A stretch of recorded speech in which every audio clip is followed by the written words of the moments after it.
Assalamualaikum warahmatullahi wabarakatuh. Alhamdulillahirabbil alamin. Assalatu wassalamu ala asrofil anbiya'i wal mursalin wa ala alihi wa sahbihi rasulillahi ajma'in. Amma ba'du. Segala puji marilah kita ucapkan kehadirat Allah Subhanahu wa taala yang telah memberikan kita nikmat Islam, nikmat iman sehingga kita dapat mengerjakan diskusi pada saat ini. Salawat serta salam marilah kita curahkan ke baginda kita, yakni Nabi Muhammad sallallahu alaihi wasallam yang berlafazkan Allahumma sholli ala sayyidina Muhammad wa ala ali sayyidina Muhammad. Baiklah, saya perwakilan dari kelompok 4 yaitu sebagai moderator. Kelompok 4 yaitu beranggotakan 7 orang, yakni yang pertama Titi Isnora, yang kedua Mega Safitri, yang ketiga Yulia Mediasari, yang keempat Cici Rahmadani, yang kelima Ewilda Oktriazarni, yang keenam Anissa Prataini, dan yang ketujuh saya sendiri Endang Stuwakini sebagai moderator.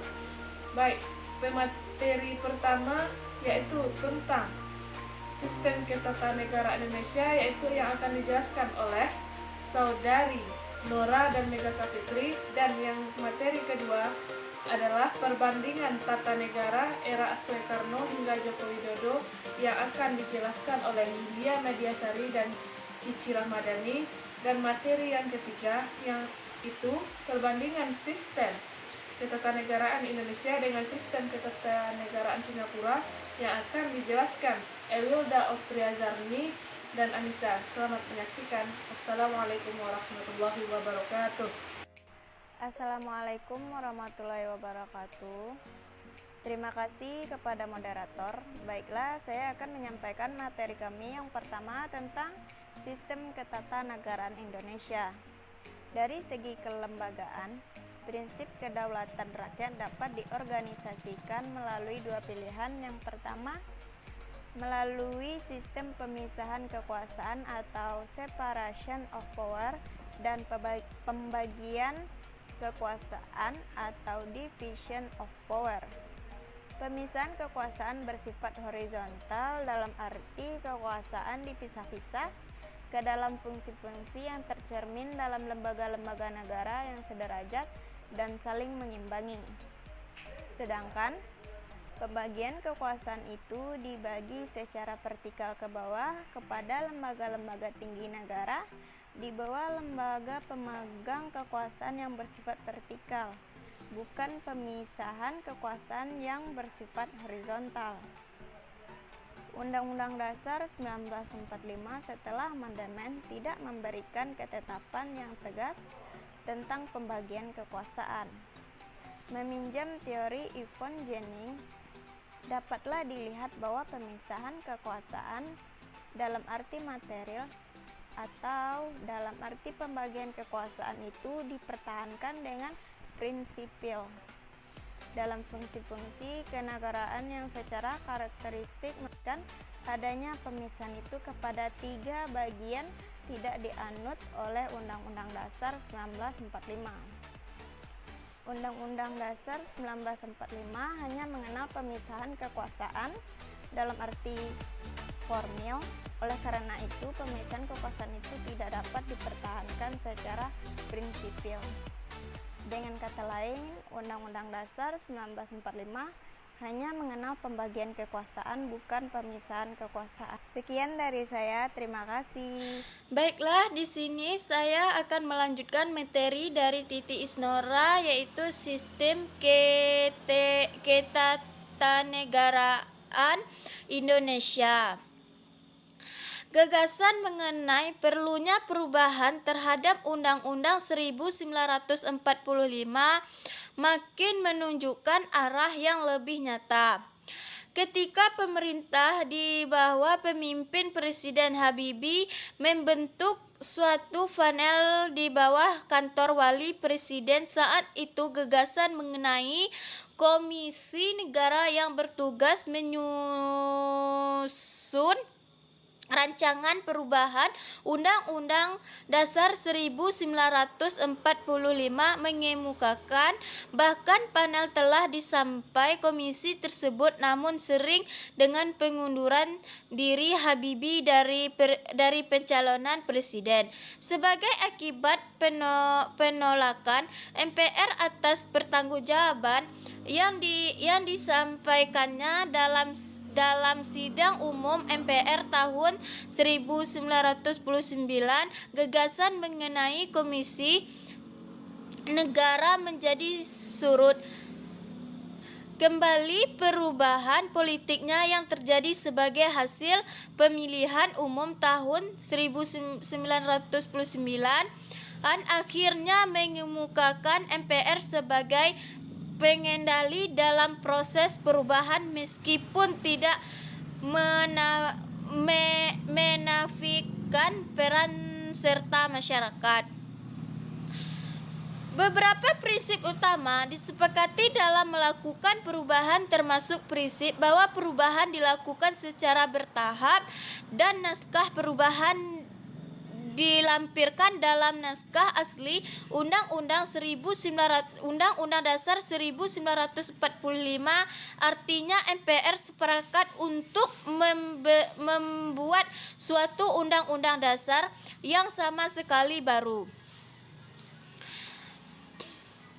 Selain itu, perubahan dilakukan berdasarkan pengelompokan dan naskah perubahan yang diberi judul berdasarkan nomor, yakni perubahan pertama, kedua, dan seharusnya sistem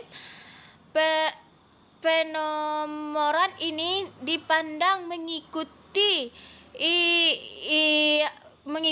Amerika Serikat. Hingga saat ini MPR telah melakukan 4 kali perubahan yang dimulai sejak tahun 1999, 2000, 2001, dan 2002.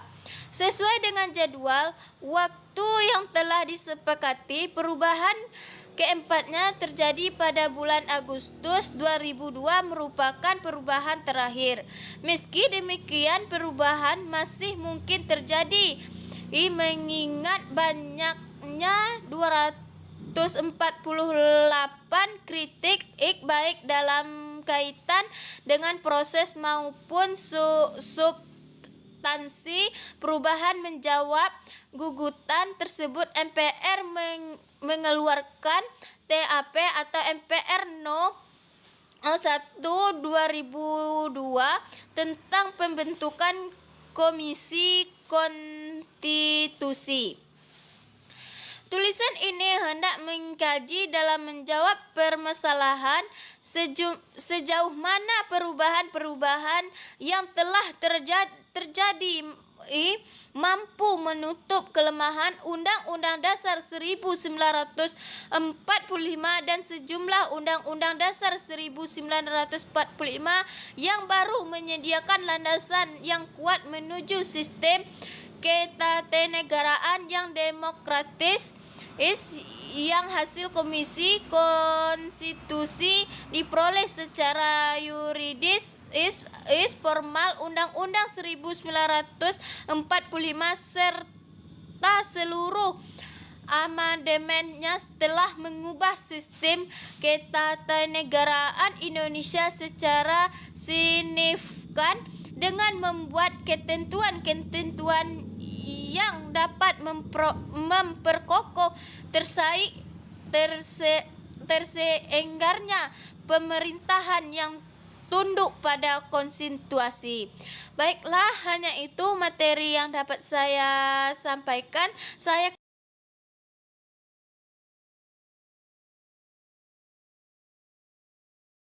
Assalamualaikum warahmatullahi wabarakatuh. Perkenalkan, nama saya Yule Medesari, BP 19237. Di sini saya akan menyambung materi dari Kak Mega, yaitu ketatanegaraan pada masa pemerintahan Soekarno. Sebagai yang sudah kita ketahui, Soekarno adalah presiden pertama di negara kita, yaitu negara Indonesia, yang mana pada saat itu wakilnya adalah Muhammad Hatta, dua nasionalis paling terkemuka di Indonesia. memproklamirkan kemerdekaan Indonesia pada tanggal 17 Agustus 1945 bersama dengan mempublikasikan konstitusi yang pendek dan sementara atau Undang-Undang 1945. Tentang mereka masih jauh dan berakhir. Nyatanya akan membutuhkan 4 tahun revolusi lagi untuk melawan Belanda yang setelah dibebaskan dari Jerman di Eropa untuk mengklaim kembali kolonial mereka, dan itu pada saat pemerintahan Soekarno.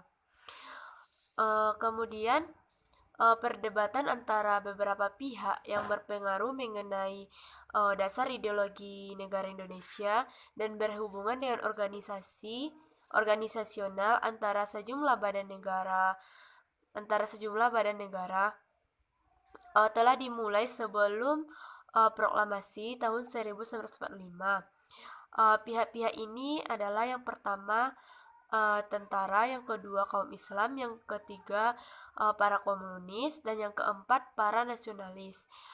Pertama, tentara Indonesia, para pahlawan revolusi selalu memiliki aspirasi politik sendiri.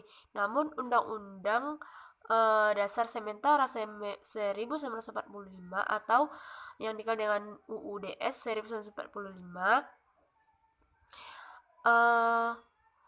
tidak menyediakan peran politik bagi para militer.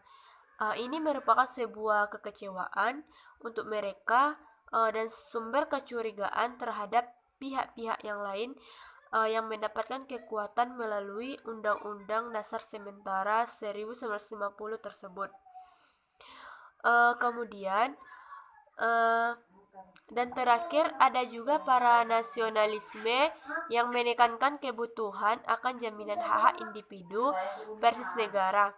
Para nasionalisme berjuang dalam PNI atau yang dikenal dengan versi partai politik Gerakan PNI yang telah disebutkan sebelumnya, yang didirikan oleh Soekarno-Hatta pada tahun 1927 dan yang bertujuan meraih kemerdekaan. PNI meraih banyak dukungan di Indonesia.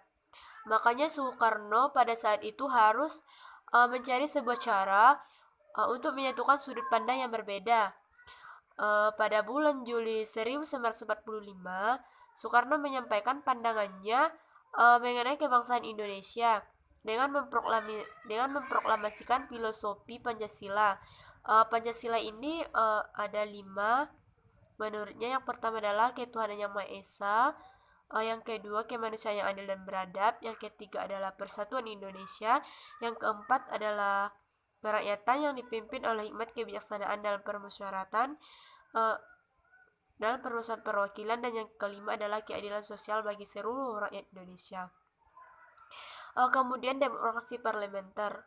Demokrasi parlementer di Indonesia pada tahun 1950-an ditandai oleh ketidakstabilan yang ditandai dengan ketidakstabilan. Alasan utamanya adalah perbedaan sudut pandang mengenai dasar ideologis negara. Situasi terlihat dari perlindungan pemilihan umum pertama di Indonesia. Pemilihan umum pertama di Indonesia ini terjadi pada tahun 1955 dan dianggap jujur dan adil, dan akan membutuhkan waktu lebih dari 40 tahun sebelumnya. Indonesia memiliki contoh lain dari pemilu yang jujur dan adil. Dua partai Islam yang besar yaitu Masyumi dan Nahdlatul Ulama atau NU mendapatkan masing-masing 20,9% dan 18,14% suara. PNI meraih 20,3% suara, sementara PKI meraih 16,4% suara. Ini berarti tidak mayoritas satu partai yang bisa menguasai pemerintahan, sehingga kabinet di masa parlementer dibentuk dengan membangun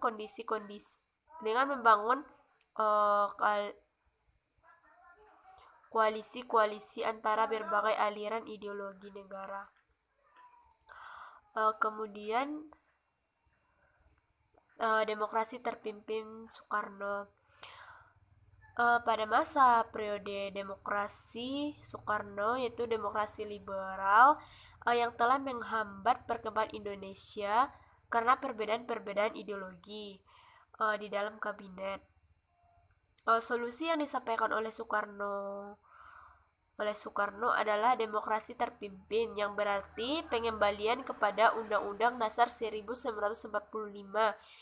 yang mengatur sistem kepresidenan yang kuat dengan tendensi otoriter.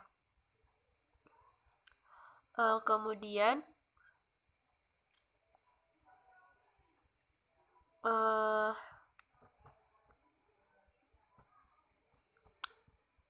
kudeta misterius gerakan 30 September. Masalah antara ketiga komponen Naskom membesar pada 30 September 1965 menjadi jelas betapa berbahayanya campuran politis yang telah diciptakan Soekarno. Pada malam itu, 6 jenderal dan salah satu Letnan diculik dan dibunuh oleh perwira-perwira aliran kiri yang menamakan diri Gerakan 30 September atau SPKI 30 berdasarkan tuduhan yang ada. Para perwira militer yang terbunuh ini merencanakan kudeta untuk menjatuhkan Soekarno. Namun mereka tidak punya bukti akan ada kudeta militer tersebut. Dan juga tidak ada bukti bahwa PKI berada di belakang serangan untuk mencegah kudeta militer ini. Namun, Soeharto adalah kepala dari Komando Cadangan Strategis Angkatan Darat atau Kostrad yang kemudian mengambil alih kekuasaan militer karena menjadi perwira militer strategi menjadi perwira tertinggi setelah pembunuhan atasannya dengan cepat menyalahkan PKI. Dengan segala pengikut komunis dan orang-orang yang diduga mengikut komunis dibantai terutama di Jawa Tengah, Jawa Barat, Bali, Surabaya, Sumatera Utara. Dugaan sejumlah korban bervariasi di antara 400 sampai 1 juta orang. Diduga bahwa pihak-pihak yang melakukan pembantaian adalah unit-unit dari militer, kelompok-kelompok kriminal yang mendapatkan senjata dari militer, dan organisasi pemuda dan militan dari NU. Pembantu ini berlanjut sepanjang 1965 dan 1969. Assalamualaikum warahmatullahi wabarakatuh. Perkenalkan, nama saya Cici Rahmadani, BP 19200007. Di sini saya akan menyambung materi yang disampaikan oleh Yulia. Di sini saya akan membahas tentang presiden di zaman B.J. Habibie, yaitu memiliki gaya kepemimpinan dedikatif, fasilitatif yang merupakan sendi dalam kepemimpinan demokratis. Pada masa pemerintahan B.J. Habibie, kebebasan pers dibuka selebar-lebarnya, melahirkan demokratisasi yang lebih besar. Dalam penyelenggaraan negara, Habibie pada dasarnya merupakan seorang liberal karena latar belakang kehidupan dan pendidikan yang lama di dunia barat. Hanya dalam kurun waktu 2 tahun, Habibie mampu mengatasi krisis ekonomi di Indonesia pada tahun 1998. Gaya komunikasinya penuh spontanitas yang sangat baik di lapangan internasional. Sebagai seorang peneliti, ia juga menuai kritikan karena keluguannya dalam berpolitik, termasuk sikapnya atas Timur-Timur. Kemudian juga ada Presiden Abdurrahman Wahid atau akrab kita sebut dengan Gus Dur, memiliki gaya kepemimpinan responsif, akomodatif yang berusaha untuk mengagregisasikan semua kepentingan yang beraneka ragam, yang diharapkan dapat dijadikan menjadi satu kesatuan. kesepakatan atau keputusan yang memiliki keabsahan. Gus Dur berjasa dalam penanaman kesadaran generasi muda akan perlunya menjunjung tinggi pluralisme dan toleransi terhadap perbedaan ras dan golongan. Di masanya, rakyat mulai sadar akan pentingnya menghargai akan etnis, termasuk etnis Tionghoa. Namun, ia juga banyak menuai kritik karena sifatnya yang berubah-ubah, ceplas-ceplos, dan nilainya agak ngawur. Kebijakannya untuk memberlakukan MPR dianggap institusional dan tidak prosedural. Maka sekian dari materi yang dapat saya sampaikan. Saya akhiri dengan Assalamualaikum warahmatullahi wabarakatuh. Di sini saya akan menjelaskan tentang perbandingan sistem negara Indonesia dan negara Singapura. Perbandingan yang pertama itu dari segi bentuk negara. Indonesia berbentuk negara kesatuan, sedangkan Singapura berbentuk republik parlementer. Republik parlementer merupakan suatu jenis republik yang menjalankan pemerintahan dengan sistem parlementer, yang dalam sistem ini pemerintah memperoleh legitimasi dan bertanggung jawab pada parlemen. Yang kedua dari segi ibu kota. Ibu kota Indonesia yaitu Jakarta, sedangkan Singapura yaitu Singapura. Yang ketiga yaitu dari kepala negara. Indonesia itu dipimpin oleh presiden, yang mana presiden dipilih melalui pemilu yang diadakan dalam sekali 5 tahun, dan presiden hanya boleh menjabat maksimal 2 kali. Singapura itu dipimpin oleh presiden, tetapi perbedaannya dengan Indonesia yaitu Singapura itu presidennya bisa menjabat selama 6 tahun, dan presiden yang dipilih setidaknya sudah pernah menjadi menteri, kabinet, hakim pengadilan, atau pengelola perusahaan. Sekian dari saya. Baiklah, perkenalkan saya Anissa Kurata Aini ingin menyambung materi yang telah dijelaskan oleh Ewelda sendiri mengenai perbedaan ketatanegaraan antara Indonesia dengan Singapura. Dari segi kepala pemerintah sendiri, Indonesia merupakan kepala pemerintahnya adalah presiden, yang mana presiden sendiri sampai saat ini telah berganti selama 7 kali, sebanyak 7 kali, yaitu dari Presiden Soekarno hingga Jokowi saat ini. Dan presiden ini dipilih melalui pemilu yang mana diadakan selama 5 tahun sekali. Dan kemudian waktu paling lama yang dipimpin oleh presiden sendiri selama 2 periode. Nah, kalau misalnya Singapura sendiri merupakan diketuai oleh Perdana Menteri. Dari segi bentuk negara sendiri, Indonesia merupakan negara kesatuan yang mana secara konstitusi sendiri itu sudah jelas adanya pembagian antara pemerintahan pusat dengan pemerintahan daerah yang atau kita biasa sebut yaitu otonomi daerah. Nah, pemerintahan pusat sendiri memiliki kewajiban dalam segi pertahanan, keamanan, kemudian moneter, agama, pendidikan, maupun luar negeri. Kemudian dari segi Singapura sendiri sama, yaitu kesatuan. Nah, kemudian sistem pemerintahan Indonesia sendiri merupakan sistem presidensial yang mana secara formal dan substansialnya bervariasi dalam periode, yaitu 2 periode. Nah, sedangkan sistem pemerintahan dari Singapura ini sendiri merupakan administrasi negaranya dikepalai oleh Perdana Menteri yang mana dibantu oleh menteri-menteri yang semuanya merupakan anggota parlementer. Nah, Perdana Menteri ini ditunjuk oleh Presiden, sedangkan para menteri ini didukung oleh Perdana Menteri. Mungkin cukup sekian dari kelompok kami.